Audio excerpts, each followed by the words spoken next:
Well, I finally got the shock off and the new one on, and this is what I ran into.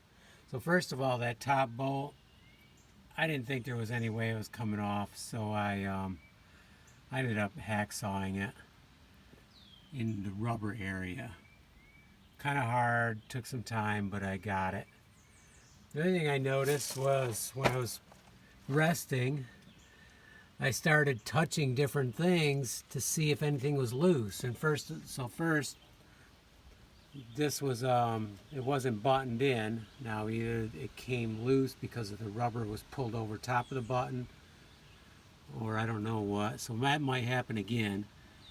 But up here, this thing, when you touched it, it just easily rattled. It was loose. So I ended up finding a place where I could put in 3 screws. Now these are white aluminum screws. I don't know how they're going to hold up. We'll have to check back, but I had to open up the hood, make sure I was going to go through a place that wasn't going to be a problem for something else. So 3 screws into that.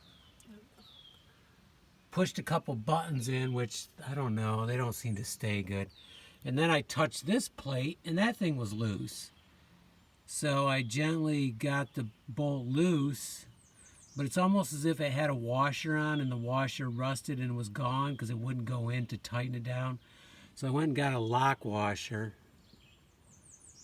and put that on and tightened it down, so it's good and solid now.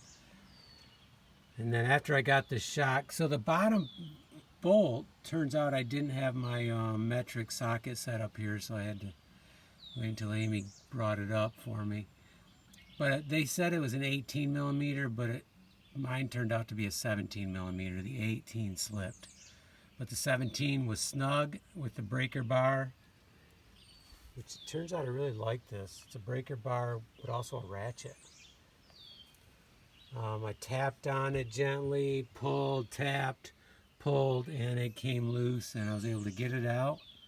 So the old shock, it's good I'm doing it because you can compress the old shock and it doesn't come back out. It just stays there. And you can see it looks pretty bad anyways. But that's what they said. That was a sign that you needed new shocks if it didn't decompress, and no decompression here. So I'm excited. I also then sprayed it down with some Z-Zip, which should penetrate all the rust and then harden, not super hard, but pretty hard, and then it should stop any more rust from occurring. How long does it last? I know it's in the year to 2 years to 5 years to whatever, depending on how much it's getting hit with and what it's getting hit with. But it does last for a while. I am quite sure of that. Parts that I did underneath before are still looking really good. It looks so much better underneath this year than it did last year. And that's because I was cleaning it and just kind of breaking off the loose stuff and then Z-zipping it. Okay, so I'd say it's time to put the tire back on and move the truck and start the other one.